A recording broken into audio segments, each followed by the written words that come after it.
why I ask you. This call is now being recorded. All right, so call's getting recorded. Let me now start the screen share.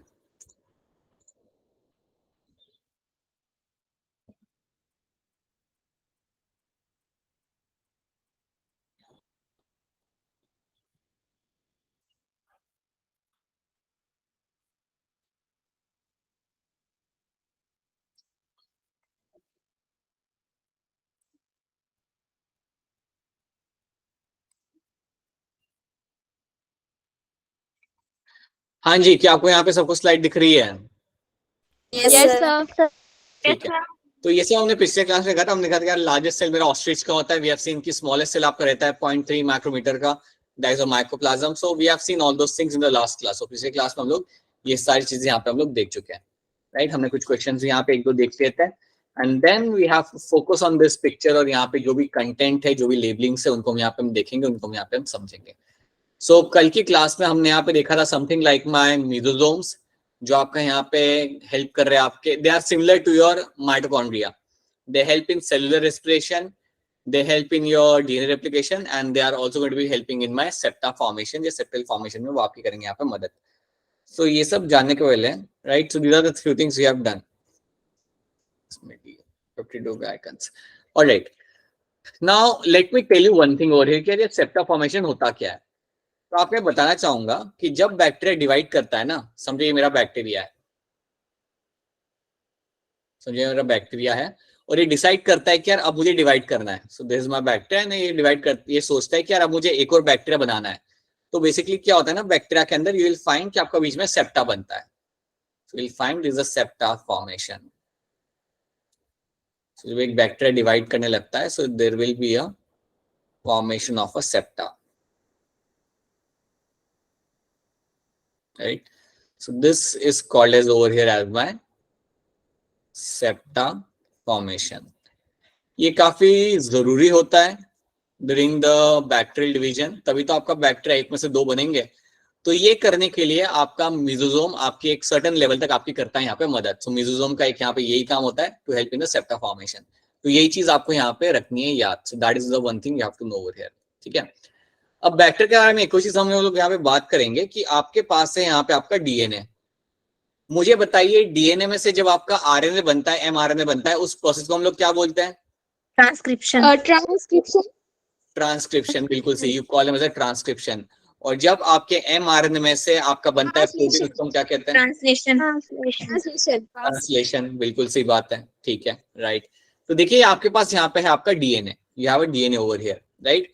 अब DNA जो आपका यहाँ पे होता है, देखिए एक चीज याद रखना, you don't have a well defined nucleus. आपके पास यहाँ पे न्यूक्लियस आपको देखने के लिए आपको बैक्टीरिया के अंदर मिलेगा नहीं, राइट। एंड ये जो डीएनए है, डीएनए प्लस ये जो आपको जो पूरा रीजन है यहाँ पे, इसको हम यहाँ पे एक नाम देते हैं, and that name is called as my nucleoid. Nucleoid.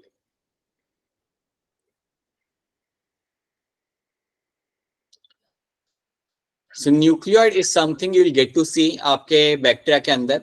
अब बैक्टीरिया की जब मैं डीएनए की बात करता हूँ, so when I discuss DNA of a bacteria, तो मैं एक काम करता हूँ, आपको थोड़ा आइडिया देता हूँ। सो हम बात करते हैं यहाँ पे जेनेटिक मटेरियल की। जब हम बात करते हैं यहाँ पे हमारे जेनेटिक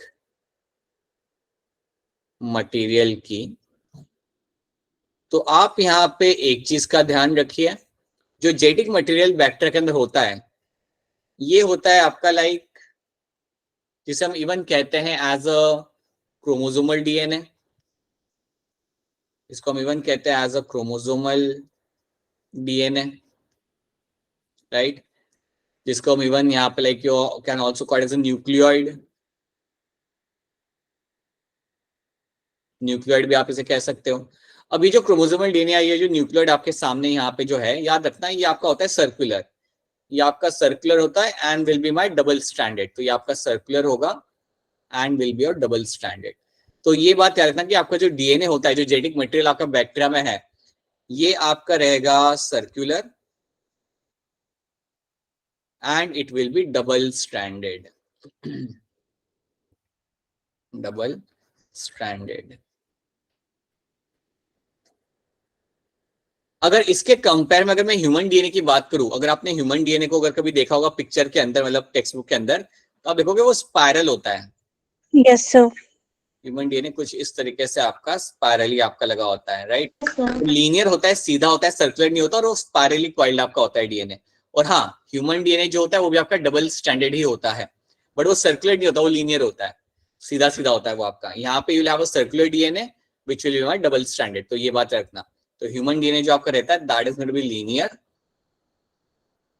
लीनियर होगा human DNA and will be my double standard. But अभी आपको फोकस करना है आपके बैक्टीरियल डीएनए या क्रोमोसोमल डीएनए के ऊपर, जिसे हम यहाँ पे न्यूक्लियोइड भी कह सकते हैं। लाइक द स्पेस जहां पे आपका डीएनए मिलता है along with the DNA is called as my nucleoid. अब एक बात याद रखना कि बैक्टीरिया के अंदर आपको सिर्फ यहाँ पे डीएनए नहीं मिलेगा। एक तो ये हो गया मेरा क्रोमोसोमल डीएनए, उसके साथ साथ आपको कई सारे स्मॉल सर्कुलर डीएनए भी आपको मिल जाते हैं। इसके साथ साथ आपको बैक्टीरिया के अंदर स्मॉल सर्कुलर डीएनए आपको मिल जाएंगे, और वो एक नहीं होंगे, एक से ज्यादा होता है, कई बार 2 4 5 15 20 तक होता है। ठीक है, अब ये जो स्मॉल सर्कुलर डीएनए जो है these are called as my plasmid. इनको हम लोग बोलते हैं यहाँ पे एज अ प्लाज्मिड। सो इनको मैं बोलूंगा यहाँ पे एज अ प्लाज्मिड।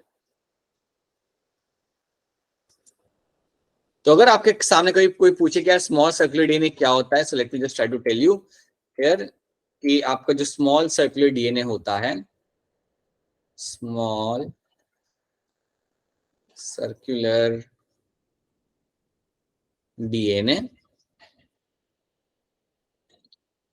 ये आपका होता है, इसका नाम यहाँ पे होता है आपका यहाँ पे प्लाज्मिड। तो आपका नॉर्मल डीएनए जो है वो तो आपका है ही वहां पे, बट उसके साथ साथ आपको स्मॉल सर्कुलर डीएनए आपको मिलता है, और वो एक नहीं होता, वो आपके मल्टीपल्स होते हैं। लेकिन आपको 2 4 5 6 8 आपको मिल सकते हैं वहां पे, और उसको हम बोलेंगे यहाँ पे एज अ प्लाज्मिड। तो अगर आप दोनों को कंपेयर करते हो तो प्लाज्मिड बिल्कुल आपका छोटा रहेगा, और इसके अंदर जो जीन्स होते हैं वो आपके कम होते हैं। और जो आपका जो क्रोमोसोमल डीएनए है, जिसे हम यहाँ पे न्यूक्लियोइड भी कह सकते हैं, ये बिल्कुल आपका बड़ा है, this is a big one, and it will have more number of genes. तो बेसिकली ये जो होता है आपका मेन होता है, और ये आपके छोटे छोटे जो होते हैं ये आपके लाइक इन्हें हम प्लाज्मिड कहते हैं। इनके अंदर भी जीन्स आपको मिलेंगे, बट इनके अंदर जीन्स का नंबर होगा कम। क्यों? क्योंकि इनका साइज यहाँ पे आपका रहेगा यहाँ पे स्मॉल। तो ये दो चीजें आपको यहाँ पे मिलती है देखने के लिए। So you can very clearly see over here your plasmid and the chromosomal DNA. अब क्वेश्चन मेरा यहाँ पे ये आता है कि चलो डीएनए का काम क्या है वो तो हम लोग जानते हैं, ट्रांसक्रिप्शन ट्रांसलेशन वो सारी चीजें हम उसके अंदर जानते हैं। ये सर्कुलर डीएनए जो है आपका एक्स्ट्रा वाला जो प्लाज्मिड है वो क्या करता होगा? तो अगर आपसे कोई पूछे कि यार ये प्लाज्मिड का रोल क्या है, तो आपको बताना है कि जो मेरा प्लाज्मिड यहाँ पे होगा इसके अंदर मुझे मिलेंगे एंटीबायोटिक रेजिस्टेंट जीन्स। इसमें जो मिलते हैं एंटीबायोटिक रेजिस्टेंस जीन, ये जीन मुझे मिलते हैं इस बैक्टीरिया के अंदर, इस डीएनए के अंदर से जो प्लाज्मिड होता है उसके अंदर मुझे मिलते हैं कुछ स्पेशल जीन, जिन्हें मैं कहता हूं यहाँ पे एज एंटीबायोटिक रेजिस्टेंस जीन। अब एंटीबायोटिक रेजिस्टेंट जीन जो आपके यहाँ पे होते हैं, इनका बेसिकली काम यहाँ पे क्या होगा, what kind of role they will be playing over here, तो इनका पर्पस क्या होता है? तो ये बात आप समझिए, मैं आपको यहाँ पे एक एग्जांपल देता हूँ। अज्यूम करिए कि एक ये प्लाज्मिड है, अज्यूम करिए कि एक मेरा यहाँ पे है plasmid, this is a plasmid, ठीक है। और इसमें एक मेरा यहाँ पे जीन लगा हुआ है, इसमें मेरा यहाँ पे एक जीन लगा हुआ है, और इस जीन का नाम है आपका यहाँ पे, it is a antibiotic resistant gene, और ये जीन का नाम है आपका यहाँ पे tetracycline, tetracycline.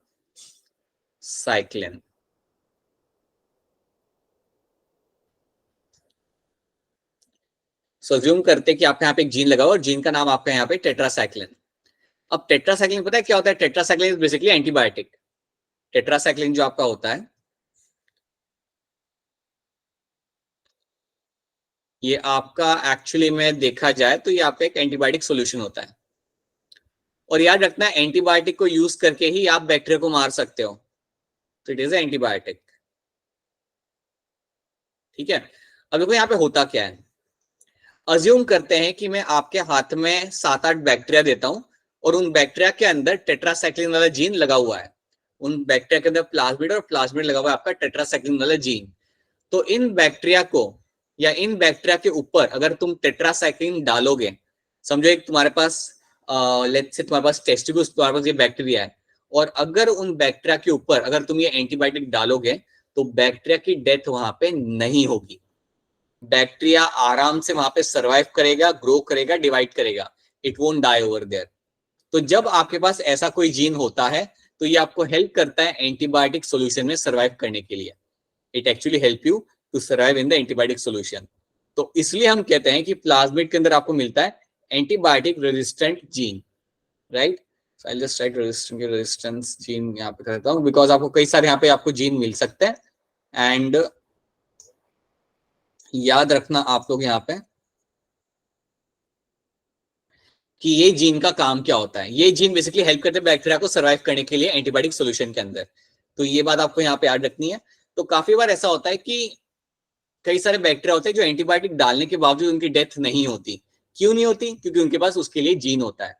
They have a gene जो उस सॉल्यूशन के अंदर सर्वाइव करने के लिए उनकी करता है मदद। तो ऐसे जीन बड़े इंपॉर्टेंट होते हैं, ऐसे जीन बैक्टीरिया के लिए बड़े इंपॉर्टेंट होते हैं, और ऐसे जीन आपको मिलते हैं प्लाज्मिड के अंदर। So such kind of gene you will get to have in the plasmid। ठीक है, अब मैं आपको यहाँ पे एक चीज बताता हूं।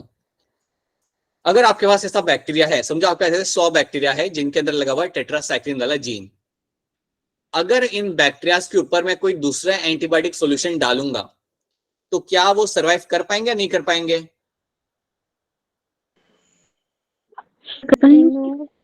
कोई समझ नहीं आई? नहीं आई स्टोरी समझ में? नहीं आई? अच्छा सुनो मेरी बात, सुनो। समझो तुम्हारे पास है 100 बैक्टीरिया। समझो तुम्हारे पास एक, मैं यहाँ पे देता हूँ तुम्हें एक लाइक फ्लास्क देता हूँ मैं तुम्हें यहाँ पे, राइट। इस फ्लास्क के अंदर तुम्हारे पास है यहाँ पे 100 जितने bacteria. Let's assume you have your 100 number of 100 bacteria over here. ठीक है, इसमें 100 बैक्टीरिया आपके पास है। I just right BAC over here. ठीक है, और सबके अंदर लगा हुआ है ये वाला जीन। सबके अंदर आपका ये वाला जीन आपका लगा हुआ है। प्लाज्मिड है सबके पास, और सबके पास टेट्रासाइक्लिन वाला जीन आपके यहाँ पे लगा हुआ है। लेकिन आपने क्या किया? आपने उसके अंदर सॉल्यूशन जो डाला वो आपने टेट्रासाइक्लिन नहीं डाला, आपने कोई दूसरा डाला। आपने डाला एम्पिसिलिन, आपने कोई दूसरा एंटीबायोटिक सॉल्यूशन वहां पे डाला। तो अगर आप वहां पे कोई दूसरा एंटीबायोटिक सॉल्यूशन आप वहां पे डाल रहे हो तो क्या मेरे बैक्टीरिया वहां पे खुशी खुशी रह पाएंगे? उनकी डेथ हो जाएगी?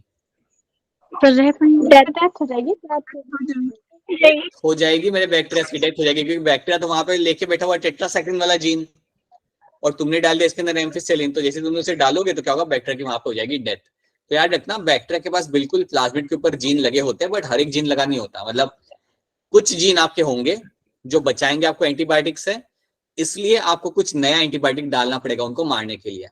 That is why you have to add some new antibiotic to kill them. तो ये बात याद रखना। तो ओवरऑल आप ये समझ लो कि प्लाज्मिड के अंदर किस टाइप के जीन मिलते हैं और इनका काम क्या होता है। तो क्या आपको प्लाज्मिड का रोल यहाँ पे समझ आ रहा है? Yes, sir. Yes, sir. सच्ची बताना, कोई चीज समझ आए तो वो बोल लेना, पूछ लेना। ठीक है, ये 12th में वापस आपके सामने रिपीट होगा। अच्छा मुझे बताओ, प्लाज्मिड एक ही होते हैं, 2-4 होते हैं? तो 2-4 सर 2-4 एक से ज्यादा 2-4 उससे भी ज्यादा आपको मिल जाएंगे। देखिए प्लाज्मिड आपके काफी हो जाते हैं, वो आपके लाइक एक सिंगल नहीं रहेगा आपको उसके अंदर। It will have many of the plasmid.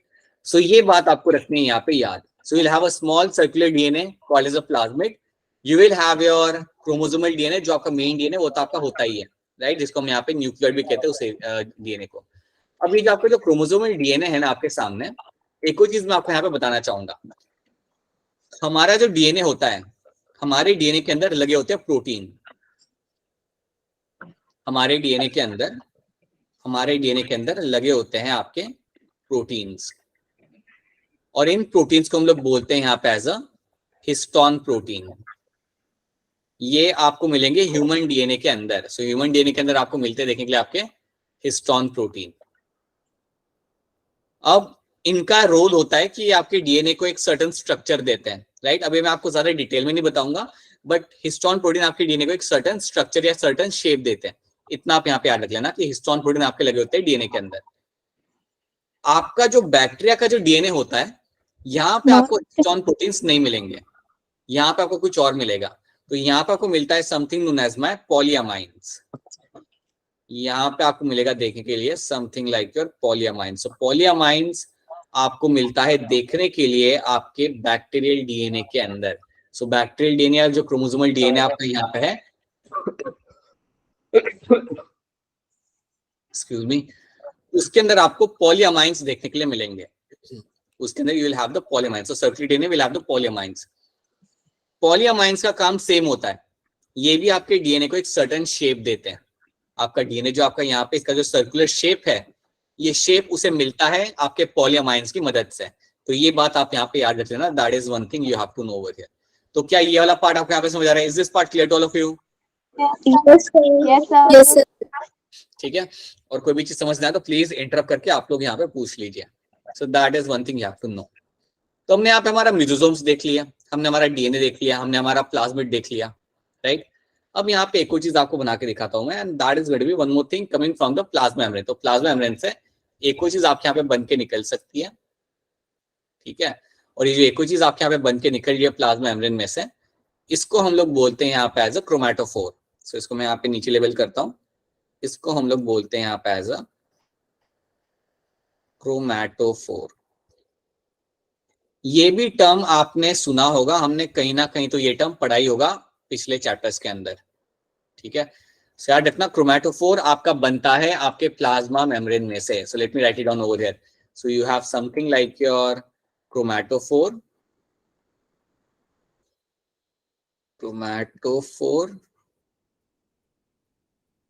और ये आपको मिलेगा coming from the, it is a invagination या it is a extension of a plasma membrane. इसको आप बोल सकते हो as a extension of a plasma membrane, extension of plasma membrane, इसको हम बोलते हैं यहाँ पे एज अ क्रोमैटोफोर। तो ये मेम्ब्रेन से बनता है, अब मेम्ब्रेन से निकल के इसका एक्सटेंशन जो होता है उसे हम कहते हैं क्रोमैटोफोर। अब क्वेश्चन यहाँ पे आता है कि यार क्रोमैटोफोर मुझे करेगा क्या, रोल इसका क्या होता है? तो पहले आप याद रखना कि आपको मिलता कहाँ पे है। क्रोमैटोफोर आपको मिलेगा आपके फोटोसिंथेटिक बैक्टीरिया के अंदर। So this will be seen only in my photosynthetic bacteria, जिसका एक सबसे बढ़िया एग्जांपल आप यहाँ पे याद रख सकते हो एज अ साइनोबैक्टीरिया।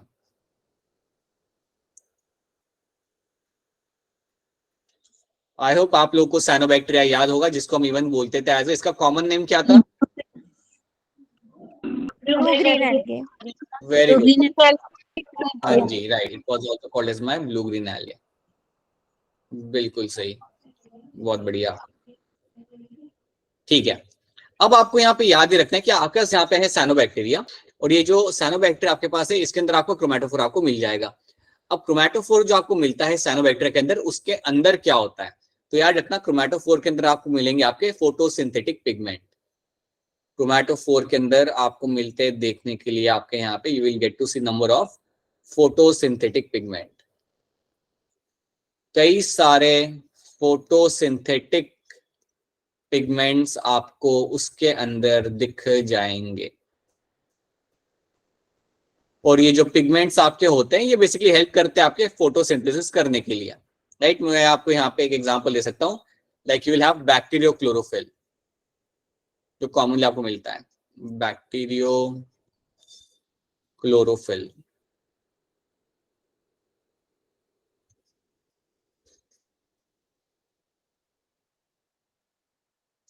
तो ऐसे पिगमेंट्स आपको मिल जाते हैं क्रोमैटोफोर के अंदर। तो याद रखना क्रोमैटोफोर आपको हर एक बैक्टीरिया में नहीं मिलेगा, आपको ये उस बैक्टीरिया के अंदर मिलेगा which are going to carry out the photosynthesis, जिनका काम होता है कि सनलाइट को ट्रैप करके फोटोसिंथेसिस करना।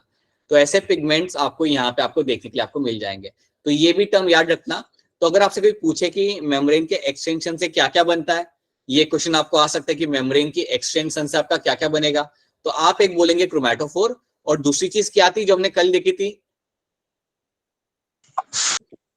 Mesosome. Mesosomes जो हमने कल देखा था, that was my mesosomes. So mesosomes and your chromatophore, याद रखना they are coming from the extension of the membrane. तो ये बात भूलना मत आप लोग, ठीक है। तो देखो अभी तक हमने क्या क्या देख लिया। हमने हमारे यहाँ पे डीएनए देख लिया, हमने हमारे यहाँ पे म्यूजिज्म देख लिया, क्रोमेटोफोर देख लिया, we have seen the plasmid over here. तो इतनी चीज तो हमने यहाँ पे देख ली। अब थोड़ा और इसके अंदर डिटेल में देखते हैं। अब अगर आप यहाँ पे इस पिक्चर को देखोगे ना, तो पिक्चर में आपको कुछ चीजें यहाँ पे दिख रही है काफी क्लियरली। एक आपको यहाँ पे दिख रहा है something like your flagella. One thing you Flagella. can see over here, that is going to be the flagella over here. We can very clearly see. Then you can see something like my पिलाय। पिलाय भी आपको यहाँ पे दिख रहा है। तो चलिए यहाँ पे इन चीजों को हम यहाँ पे समझते हैं। So let's try to understand this few things over here. जैसे ये जो पिक्चर है आपके सामने, ये पिक्चर काफी अच्छी पिक्चर है, इसमें आपको कुछ चीजें दिख रही है यहाँ पे। You can see the पिलाय over here, जिससे पायलस लिखा हुआ है, पिलाय सिंगल को पायलस कहते हैं। You have a flagella and you have a fimbria. तो इन टर्म्स को हम यहाँ पे समझते हैं। अब एक टर्म तो मैं आपको यहाँ पे डायरेक्टली समझा देता हूँ कि आपका जो फ्लैजेला होता है, इसका काम होता है लोकोमोशन। ये बेसिकली आपकी मदद करेगा फॉर योर लोकोमोशन। सो जितना भी बैक्टीरिया को इधर से उधर जाना होता है, उसके लिए आप यूज करोगे अपने फ्लैजेला को। सो ये बात I think it's a very simple thing to be understood कि अगर बैक्टीरिया को मूव करना होगा पॉइंट ए से पॉइंट बी के तरफ, देन वो यहाँ पे यूज करेगा अपने फ्लैजेला को। फ्लैजेला को यूज करके वो अपना जा सकता है इधर से उधर, वो अपना ट्रैवल करके हमेशा आपका मूव कर सकता है। तो ये चीज आप याद रखना, it's a very simple thing to understand. मैं यहाँ पे बात करता हूँ मेरे पिलाय और फिम्ब्रिया की। So let's talk about a pili and a fimbria, because again they are going to be something which they ask you in the question very often. कई बार क्या होता है कि लगता है कि पिलाय एंड फिम्ब्रिया भी आपका कर रहे हैं यहाँ पे आपका लोकेशन, बट वैसा नहीं होता। सो अज्यूम दैट अगर ये मेरा बैक्टीरिया है यहाँ पे, समझो यहाँ पे से मेरा निकल रहा है यहाँ पे flagella. Let's say this is my flagella over here. अब बैक्टीरिया में यहाँ पे क्या होगा, you will have this small small, एकदम ऐसे स्मॉल स्मॉल आपके हेयर लाइक स्ट्रक्चर्स आपको मिलेंगे ऑन द सरफेस।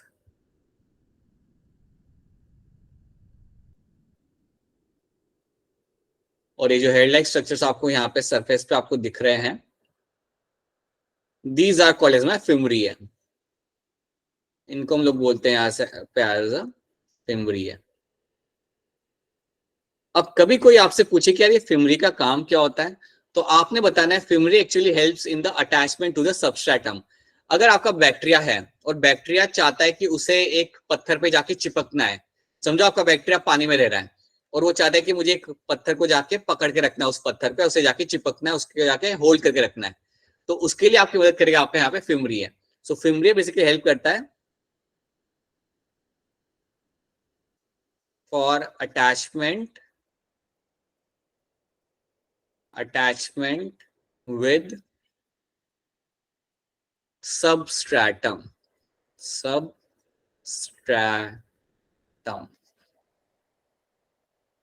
तो आपका जो सबस्ट्रैट होता है उसके साथ जुड़ने के लिए, अटैच होने के लिए आपका फिम्ब्री यहाँ पे मदद करेगा। आप ये बात समझ सकते हो, कई बार आपको बैक्टीरिया मिलता है पानी के अंदर, लाइक आपको मिल जाता है बैक्टीरिया एक रिवर में आपको मिल जाता है, तो जो भी ये बैक्टीरिया होते हैं वो चाहते हैं कि वो एक जगह पे चिपके रहे, वो एक जगह पे अटैच रहे, वो पानी के लाइक वेव के साथ कहीं इधर उधर ट्रैवल ना करे। So in that case you will find fimbriae आपको मिलेगा देखने के लिए, जो आपकी हेल्प करेगा अटैच टू द सबस्ट्रेटम के लिए। अब ये आपको कहीं भी मिल सकता है, लाइक बेसिकली बैक्टीरिया चाहेगा कि वो सॉइल के साथ चिपका रहे, पानी में पत्थर के साथ चिपका रहे, या किसी अगर एनिमल के अंदर है, जैसे अगर बैक्टीरिया मेरे बॉडी के अंदर है, इंटेस्टाइन में है, तो मैं चाहूंगा कि वो वहां पे आपका अटैच रहे इंटेस्टाइन के अंदर। तो all those attachment is done with the help of my fimbria. तो ये बात आप रखना है यहाँ पे याद कि इसका काम होता है attachment with the substratum. Then इसके बाद जो अगली चीज हम यहाँ पे देखेंगे, that's going to be my pili. अब पिलाय थोड़ा साइज में थोड़ा सा बड़ा होता है, अगर हम देखेंगे पिलाय को, तो pili will be slightly bigger in size, right. और इनका नंबर भी थोड़ा कम रहता है। फिम्ब्रिया आपको पूरे बॉडी पे आपको मिल जाते हैं छोटे छोटे लगे हुए, पिलाय का नंबर थोड़ा होता है यहाँ पे आपका कम, right. There will be like 1 2 3 in this number. So जब हम बात करते हैं हमारे यहाँ पे पिलाय की, when we discuss something like your pili, तो याद रखना पिलाय आपका क्या करता है। सो पिलाय बेसिकली हेल्प करता है आपके बैक्टीरिया को दूसरे बैक्टीरिया से कनेक्ट करने के लिए, अटैच करने के लिए। सो इसके लिए हम एक टर्म यूज करेंगे यहाँ पे, it helps in formation of conjugation bridge।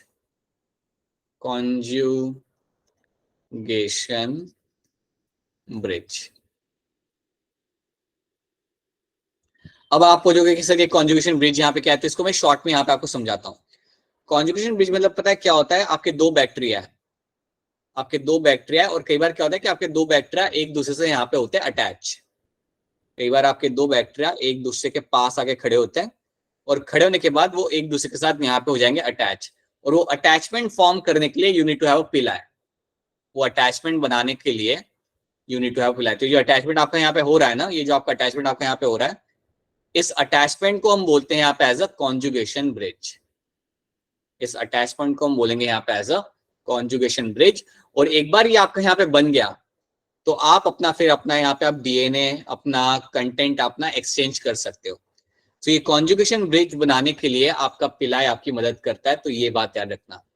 अगर आप ये सोच रहे हो कि यार कॉन्जुगेशन ब्रिज बनाया क्यों जा रहा है, तो जनरली ये बनाया जाता है जब आपको डीएनए एक्सचेंज करना हो, राइट। उस स्टोरी को हम बाद में कभी आराम से सीखेंगे, बट याद रखना ये बनाया इसलिए जाता है ताकि दो बैक्टीरिया अपने एक दूसरे के साथ अपना जेनेरिक मटेरियल एक्सचेंज कर सके।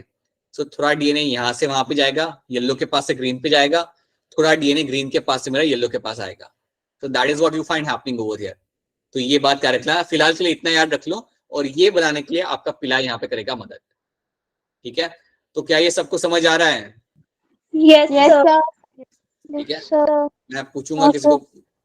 अच्छा बता दो कौन सा पार्ट समझ नहीं आया, बता दो। फिम्बरी और पिलाई थोड़ी सी कंफ्यूजन हो गया, आपने बताया ना वो अटैचमेंट में हेल्प करता है, पिलाई भी, लेकिन आपने हाँ, फिम्बरी होता है कंफ्यूजन होता है। सुनो मेरी बात, देखो फेमरेज जो तुम्हारा रहता है ना, फेमरेज के बाद आएगा पहले तो जाके बैक्टर के ऊपर आप बोलेंगे small small smaller hair like structures. इसका काम होता है, ये देखो समझो एक बैक्टीरिया है, समझो एक बैक्टीरिया तुम्हारे स्टमक में बैठा हुआ है।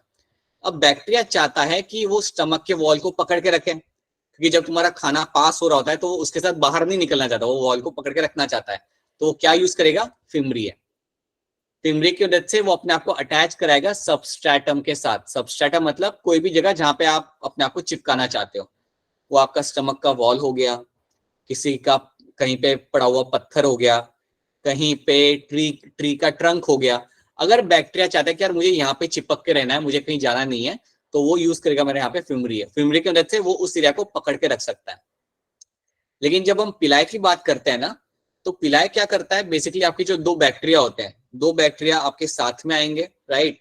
और इन दो बैक्टीरिया को एक दूसरे के साथ बनाना है एक कनेक्शन। सो ये मेरे दो बैक्टीरिया यहाँ पे, bacteria 1 and bacteria 2, in bacterias को बनाना है एक दूसरे के साथ कनेक्शन और एक ब्रिज फॉर्म करना है। तो उस ब्रिज को बनाने के लिए आपका पिलाई आपकी यहाँ पे करेगा मदद। So that bridge is form with the help of the पिलाई, और इस ब्रिज को हम यहाँ पे बोलते हैं as a conjugation bridge. So using this bridge you can find कि आपके बैक्टीरिया यहाँ पे एक दूसरे के साथ होंगे यहाँ पे अटैच।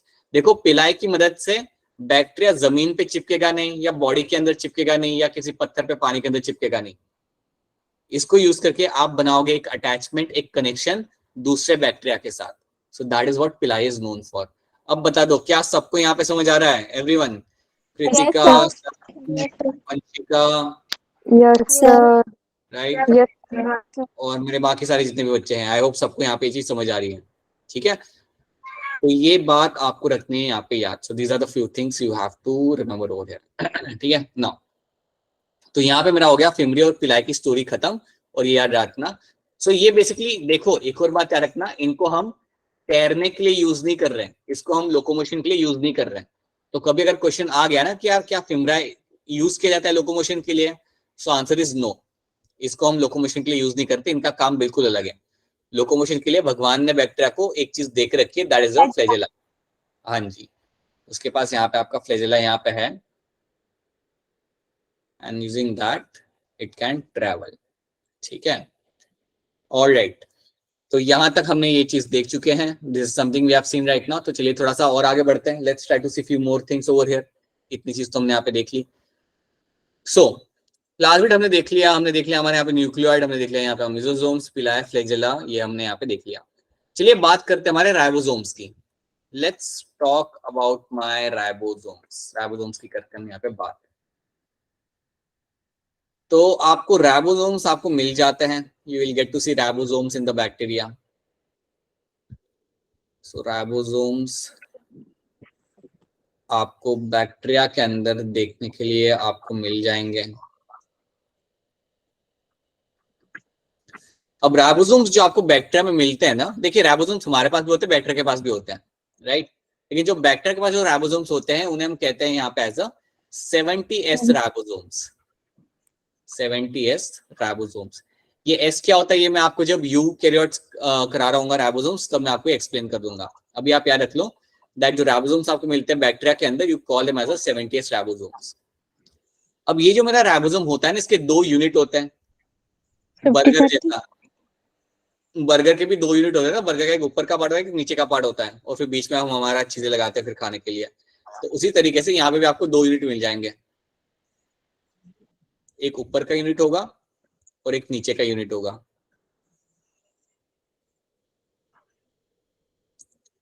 अपर यूनिट होता है आपका बना हुआ 50S से,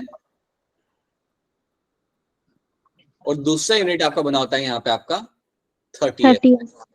very good, right. So 50 and 30S से बना होता है आपका larger and smaller unit. So you have 2 units over, you have a large unit and a smaller unit, and that is known by 50S and 30S। तो ये structure आपको मिलता है देखने के लिए आपके बैक्टीरिया के अंदर। So that is what you get to see in the bacteria. अगर मैं बात करूं, अगर मैं आपको थोड़ा सा यहाँ पे आइडिया दूं, if I have to talk about थोड़ा सा in terms of my eukaryotes, तो मैं यूकैरियोट्स की बात करूं तो यूकैरियोट्स के अंदर जो राइबोसोम्स होते हैं, 80S। हाँ जी, बहुत बढ़िया, very good, you will have 80S ribosomes. हमारे अंदर जो राइबोसोम्स आपको मिलते हैं they are my 80S ribosomes. और इनके अंदर क्या हो जाता है, इनके अंदर जो आपका लार्जर और स्मॉल यूनिट होता है उनका भी साइज अलग होता है। तो लार्जर यूनिट आपका यहाँ पे होगा 60S से बना हुआ, and और 40S. 40S. बहुत बढ़िया, आप लोग तो काफी तेज हो। You will have this 40S से बना हुआ, ठीक है। तो ये चीज आपको मिलते हैं यहाँ पे देखने के लिए। सो that is my eukaryotic ribosome. तो हमारे राइबोसोम्स थोड़े अलग होते हैं, थोड़े बड़े होते हैं, इनका साइज भी बड़ा होता है, राइट। तो एक तो ये चीज आप यहाँ पे याद रख लो। अब क्वेश्चन यहाँ पे आता है कि राइबोसोम्स जनरली करते क्या है। सो that is a general question कि राइबोसोम्स तो चलो आपके पास है बैक्टीरिया के पास, बट इनका भी कोई ना कोई काम होता होगा। तो याद रखना राइबोसोम्स जो आपके होते हैं उनका सिर्फ एक ही काम होता है, प्रोटीन मेकिंग। हाँ जी, they help in protein synthesis. ये आपकी मदद करेंगे आपके प्रोटीन सिंथेसिस के दौरान, इन्होंने आपकी करनी है बहुत सारी मदद। सो ये बात आपने रखनी है यहाँ पे याद। सो प्रोटीन सिंथेसिस के लिए आपके राइबोसोम्स आपकी करते हैं यहाँ पे मदद। So they help in protein synthesis, right. मैं आपको थोड़ा सा समझाता हूँ यहाँ पे, ये पिक्चर के थ्रू आपको यहाँ पे समझाता हूँ होता क्या है ना। अब आप लोग मुझे बताओ, चलो अंशिका आप मुझे बताओ कि आपका जब डीएनए में से एमआरएनए बनता है तो उस प्रोसेस को हम क्या बोलते हैं?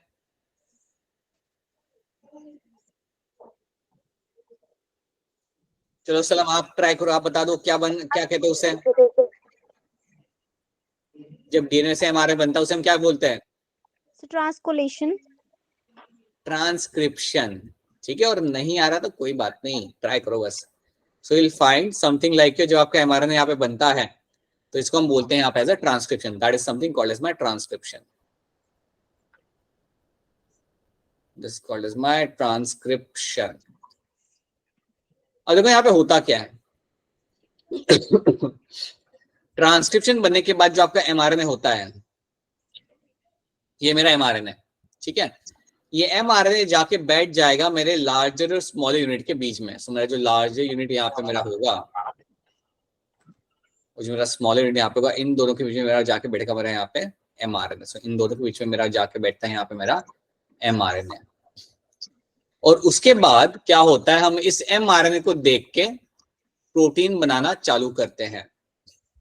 इस एमआरएनए को हम लोग देख के क्या करते हैं, इसको रीड करता है आपका राइबोसोम, बेसिकली इसको रीड करता है और फिर आपका प्रोटीन बनाना चालू करेगा।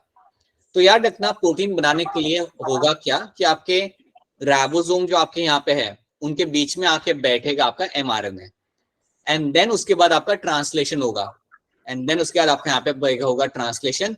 और अगर आपका यहाँ पे ट्रांसलेशन हो रहा है देन समझ जाना अब आपका यहाँ पे प्रोटीन बनने लगेगा। तो यही चीज यहाँ पे होती है। तो इतना दिमाग में बिठा लो कि आपके राइबोसोम्स जो होते हैं लार्जर और स्मॉलर यूनिट के बीच में आपका एमआरएनए आके बैठेगा, and then you will find कि आपका प्रोटीन सिंथेसिस चालू होता है। क्या इतनी बात आप सबको यहाँ पे समझ आ रही है? Is this clear to all of you? Yes, sir. Yes, sir. बाकी सारे बच्चे सबको समझ आ रहा है, नहीं आ रहा? हाँ या ना तो बता दो जल्दी, आ रहा है नहीं आ रहा? Yes, ठीक है, sir. Yes, क्योंकि ये चीज अगर समझ आ रही है तो एक और स्टेप हमें यहाँ पे देखना पड़ेगा। अब होता क्या है ना आपके बैक्टीरिया के अंदर कि आपके एक mRNA के ऊपर कई सारे राइबोसोम्स आके बैठते हैं। तो देखो होता क्या है। अच्छा, अब मेरी बात स्टार्टिंग से सुनो। mRNA आया, उसके ऊपर राइबोसोम आके बैठेगा।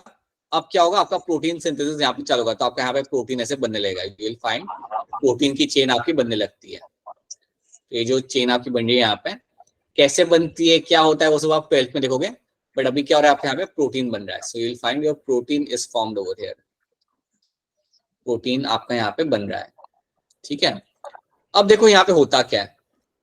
अज्यूम करो आपके पास एक सिंगल mRNA है, आपके पास यहाँ पे सिंगल mRNA है और इसके ऊपर कई सारे राइबोसोम्स आके बैठे हुए, जो आप पिक्चर में भी आप देख पा रहे हो। या many ribosomes coming and sitting over here. यहाँ पे भी एक बैठा हुआ है, यहाँ पे भी बैठा हुआ है, इसके ऊपर एक, यहाँ पे बना देता हूं मैं। चलो एक और बना देते हैं, अब इतने बनाई दिए तो समझिए अगर आपके पास इतने सारे, अगर आपके पास राइबोसोम्स है जो आपके mRNA पे बैठे हुए हैं, तो आप बताइए इससे क्या फायदा हो सकता है? What is the advantage over here? ज्यादा प्रोटीन ज्यादा प्रोटीन बनेगी। एग्जैक्टली, बिल्कुल सही है आपके आंसर। यहाँ पे ज्यादा प्रोटीन बनेगा। तो कई बार क्या होता है ना, बैक्टीरिया के लिए कुछ प्रोटीन होते हैं जो बड़े एसेंशियल होते हैं। बैक्टीरिया के लिए कुछ प्रोटीन होते हैं यहाँ पे जो बड़े एसेंशियल होते हैं, तो वो उसे कंटिन्यूअसली बना करता है। वो चाहता है कि वो काफी ज्यादा बने, तो वो टाइम पे आपको ऐसा स्ट्रक्चर देखने के लिए मिल सकता है। सो विल हैव कि आपके एक सिंगल mRNA के ऊपर आपके कई सारे राइबोसोम्स आके बैठ रहे हैं और फिर आपका बन रहा है फटाफट, आपका बहुत सारा प्रोटीन आपके यहाँ पे बनने लगेगा। You will find a very huge amount और in a very large amount the protein synthesis will start over here. ठीक है, अगर आपको ऐसा स्ट्रक्चर दिख जाता है तो आप बोलेंगे इसे एज अ पॉलीराइबोसोम्स। इस स्ट्रक्चर को आप बोल सकते हैं यहाँ पे as a this over here is called as my polyribosomes. Polyribosomes. So poly मतलब बहुत सारे, राइबोसोम्स, so बहुत सारे राइबोसोम्स आपके यहाँ पे mRNA में लगे हुए हैं और उससे क्या होगा, आप बहुत ज्यादा प्रोटीन आप यहाँ पे बना सकते हो। तो ये टर्म याद रखना, ये टर्म भी आपको देखने को मिलेगा आपके बैक्टीरिया के अंदर। पॉलीराइबोसोम्स वाली जो कंडीशन होती है बैक्टीरिया के अंदर काफी क्लियरली आपको यहाँ पे देखने के लिए आपको मिल जाएगी। सो will find that happening very commonly the bacteria. Bacteria proteins आके बनाता रहता है काफी ह्यूज अमाउंट में, हमेशा वो आपका यहाँ पे बनाता रहेगा। ठीक है, बिकॉज ये उसकी रिक्वायरमेंट होती है, that is the main requirement of the bacteria, that's why it will just keep on making that. तो ये चीज आप यहाँ पे रखना याद। So please make sure remember this thing, right? क्या पॉलीराइबोसोम्स आप सबको यहाँ पे क्लियर है? Is this clear to all of you over in the class? ठीक है, ऑलराइट, ये बात आपने रखनी है यहाँ पे याद अबाउट माय पॉलीराइबोसोम्स, राइट? तो चलिए अब एक काम करते हैं। तो ये पिक्चर आप यहाँ पे देख रहे हो। अब मैं आपसे रोल पूछूंगा, आप मुझे रोल बताइएगा, राइट? मैं किसी को पकड़ के पूछता हूँ, वो ट्राई करेंगे पहले, ठीक है? सो क्रोमैटोफोर का रोल, एक काम करिए, कृतिका आप ट्राई करना चाहेंगे क्रोमैटोफोर का रोल क्या होता है? कृतिका, अच्छा ठीक है, कृतिका नहीं तो फिर मुझे सलम आप बताना चाहेंगे क्रोमैटोफोर का रोल क्या होता है? नहीं पता। नहीं पता? नहीं पता। क्या बेटा आप बताओ, चलो आप बता दो, मोनिका बता दो। ये फोटोसिंथेटिक बैक्टीरिया मतलब फोटोसिंथेटिक मेम्ब्रेन बनाते हैं। हाँ, क्रोमैटोफोर के अंदर आपको मिलेंगे यहाँ पे देखने के लिए आपके फोटोसिंथेटिक पिगमेंट। फोटोसिंथेटिक पिगमेंट, ठीक है? और इनके अंदर होते हैं फोटोसिंथेटिक पिगमेंट और जिनके थ्रू आप कर सकते हो फोटोसिंथेसिस। क्या मुझे क्रोमैटोफोर सारे बैक्टीरिया में देखने के लिए मिलते हैं? No sir. No sir. मुझे एक बैक्टीरिया के नाम बता दो जिनके अंदर मुझे मिल सकता है क्रोमैटोफोर। हाँ जी, साइनोबैक्टीरिया के अंदर आपको मिल सकता है क्रोमैटोफोर देखने के लिए। ठीक है, ठीक है, ऑलराइट। अब मुझे कौन बताएगा? ज्योति आप ट्राई करना चाहोगे, मेसोसोम्स के रोल क्या होते हैं? सर सरफेस एरिया को इंक्रीज करता है। मेसोसोम सरफेस एरिया को इंक्रीज करता है। रोल बेटा, पर्टिकुलर रोल बताइए, उसका रोल बताइए, इसका what is the function of मेसोसोम्स। Sir मैं बताऊं? अरे तक जाओ, बाकी बच्चे भी ट्राई करने देते हैं उनको भी। ठीक मैं है, बताऊं? कौन बता जाएगा? हाँ जी, सुमन कुमारी बताइए। सर ये डीएनए रेप्लिकेशन में हेल्प करता है। ठीक है, एक ही हो गया, और कुछ? सर मैं बताऊं? बताइए बताइए, दीक्षा बताइए, दीक्षा बताइए। यस सर, ये सेल रेस्पिरेशन करता है और डीएनए रेप्लिकेशन करता है, सेप्टा फॉर्मेशन। हाँ जी, तो septa formation, very good. Septa formation, DNA replication and your cellular respiration करने में आपकी करेगा ये आपकी यहाँ पे मदद। So yes, that is something it will be known for. ठीक है, उसके बाद राइबोसोम्स आपके होते हैं 70s वाले, ये बात तो हम लोग यहाँ पे सब लोग जानते हैं। So that is going to be something you we know. अच्छा, यहाँ पे हमारे पास न्यूक्लियर मटेरियल है, या मतलब जो डीएनए है वो तो आपको यहाँ पे दिख रहा है। डीएनए के अलावा आपके पास होते हैं स्मॉल सर्कुलर डीएनए। वो स्मॉल सर्कुलर डीएनए का नाम क्या होता है? Plasmid. Right, that is called as my plasmid. उसको हम यहाँ बोलेंगे एज अ प्लाज्मिड। ठीक है, क्या कोई बताएगा प्लाज्मिड का काम क्या होता है generally? Antibiotic resistance. Right, antibiotic resistance आपको प्रोवाइड करता है, क्योंकि इस प्लाज्मिड में क्या लगे होते हैं? इसमें वो लगे टेट्रासाइक्लिन जीन्स लगे होते हैं। हाँ जी, इसमें आपके जीन लगते हैं जिन्हें हम कहते हैं यहाँ पे एज एंटीबायोटिक रेजिस्टेंस जीन। ये जीन लगे होते हैं जिनके वजह से वो आपको रेजिस्टेंस प्रोवाइड करता है एंटीबायोटिक के अगेंस्ट। ठीक है, काम करते हैं, एक दो क्वेश्चन यहाँ सॉल्व करते हैं, दो नीट के question. So which of the following structure is not found in prokaryotic cell? इनमें से कौन सा स्ट्रक्चर आपको नहीं मिलता? Option C. हाँ जी, ऑप्शन सी मुझे यहाँ पे आंसर मिल रहा है, जो आपका यहाँ पे सही है, बिल्कुल सही आंसर है आप लोगों का। अच्छा, एक काम करता हूँ मैं, जस्ट वेट अ मिनट, एक काम करते हैं हम यहाँ पे, 2 मिनट रुकिए। अच्छा, स्क्रीन तो अभी भी आपको दिख रही है ना मेरी? Yes sir. ठीक है, रुक जाओ, वेट।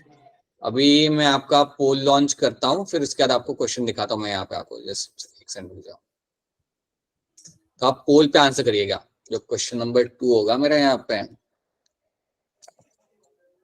तो हम पोल पे करते हैं। पोल पे मतलब आपके सामने एक पोल आएगा, उस पर आप क्लिक करिएगा, तो आप उस पर अपना लाइक ABCD ऑप्शन आप वहां पे सिलेक्ट कर पाओगे।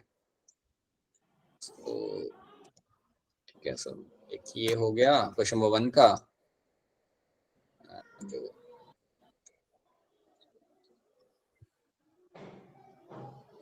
ऑलराइट, ठीक है। So now let me share the slide with. अच्छा, अभी मैं पोल लॉन्च करता हूँ। आपके सामने अभी पोल आ चुका होगा, आई गेस। आपको स्क्रीन पे Yes, पोल दिख sir. रहा है? हाँ जी। यस अब सेकंड क्वेश्चन आएगा तो उसका आंसर करेगा, ठीक है, जैसे क्वेश्चन आएगा तो। हाँ जी, ये आपके सामने क्वेश्चन आ चुका है, मुझे बताइए क्या आंसर होगा इसका। Yes sir. पोल के अंदर, पोल के अंदर, पोल के अंदर बताइएगा आंसर। Yes sir.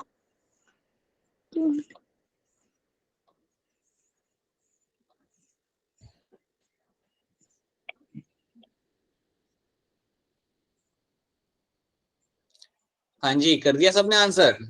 सर मैंने कर दिया। Yes sir. Yes sir. हो गया ना? ठीक है, एक बार आंसर कर दिया आपने। या मुझे बता दो यहाँ पे आंसर होगा। Option D. Option D, option D आपका यहाँ पे, जिसके थ्रू बैक्टीरिया अपने आप को अटैच कर पाता है किसी होस्ट के साथ या किसी रॉक के साथ, वो अपने आप को यहाँ पे अटैच कर पाएगा। So that is going to be your fimbriae, fimbriae से वो आपको ये कर पाएगा। ठीक है, चलो क्वेश्चन नंबर 15 का आंसर यहाँ पे बता दो। Which structure perform the function of mitochondria in bacteria? Option D. Alright, काफी लोग यहाँ पे मुझे ऑप्शन डी कह रहे हैं, और ये सही आंसर है, और मुझे मेरी आवाज आ रही है। ऑलराइट, सो अब मुझे बताइए, ये न्यूक्लियोइड है, ये बेसिकली आपका क्या है? सर ये डीएनए है। DNA. ठीक है, और ये डीएनए होता है, इसको हम इवन कहते हैं एज अ कई बार as a chromosomal DNA as well. मुझे बताइए जो क्रोमोसोमल डीएनए है, जल्दी बताइएगा, ये सर्कुलर होता है या नहीं होता? तो सर्कुलर होता है। ठीक है, ये सिंगल स्टैंड होता है, ट्रिपल स्टैंडर्ड होता है? ये डबल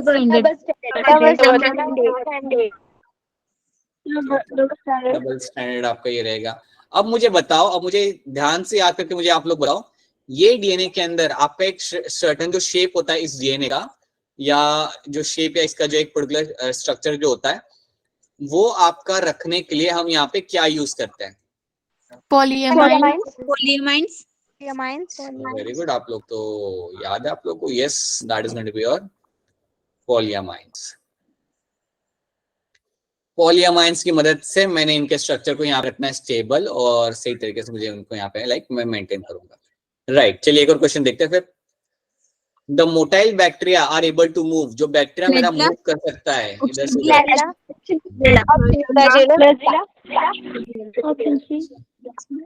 सब लोग मुझे यहाँ पे ऑप्शन बता रहे हैं, ऑप्शन बी मुझे यहाँ पे सब लोग कर रहे हैं आंसर, जो बिल्कुल आपका यहाँ पे सही आंसर है। You will get that as a right answer.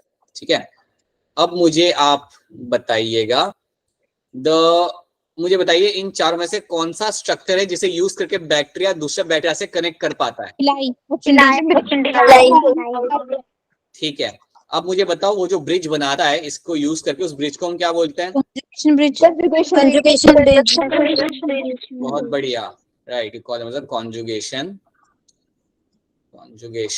Bridge. Right, चलिए एक और क्वेश्चन यहाँ पे लिख लेते हैं। फोटोसिंथेटिक बैक्टीरिया हैव अ पिगमेंटेन, उनके पिगमेंट्स कहाँ मिलते हैं?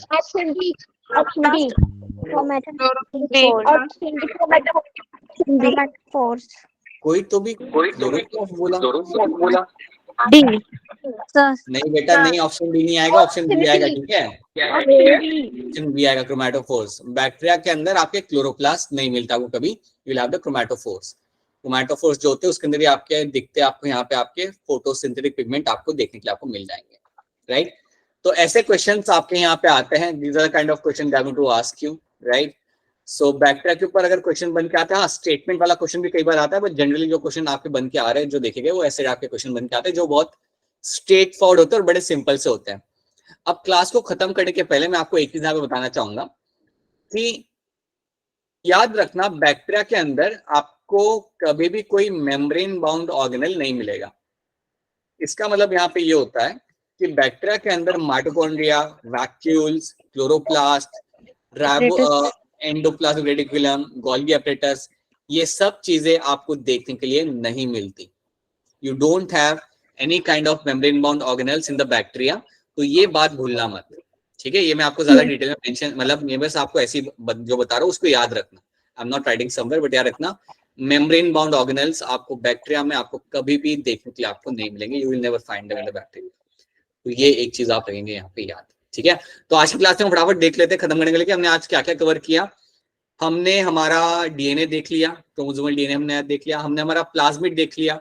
We have talked about the chromatophores, and along with that we have discussed something in terms of the fimbriae, pili and my flagella. ये हमने यहाँ पे mention कर लिया। And after that the last thing जो हमने देखी, that is going to be your ribosomes. कौन से ribosomes होते हैं, करते क्या हैं, और पॉलीराइबोसोम्स क्या होता है, और ये करने का पर्पस क्या होता है। आप ज्यादा प्रोटीन चाहते हो, आप पॉलीराइबोसोम्स बना लो वहां पे। सो ये चीजें हमने यहाँ पे देखी है, एंड प्लीज रिमेंबर जो भी हमने आज की क्लास में किया है। So these are the things you have to remember over here.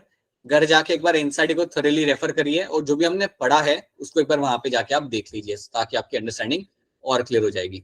और जो भी मॉड्यूल आपके साथ शेयर हुआ है या जो हो जाएगा, उसके क्वेश्चन आप जरूर सॉल्व करिएगा। ठीक है, तो एक बार फिर आप सबसे कलेक्टिवली पूछूंगा, क्या यहाँ तक सारी चीजें आपको यहाँ पे क्लियर है? Yes, sir.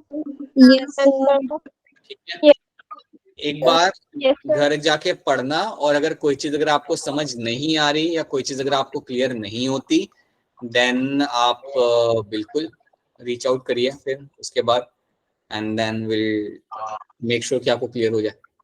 ठीक है, so alright people, so that's it from my end. अगर कोई क्वेरी या कंसर्न तो आप लोग बताइए अपने एंड से, अगर कोई क्वेरी या कंसर्न नहीं है तो आपका लेक्चर यहाँ पे होता है खत्म, and will catch you again in the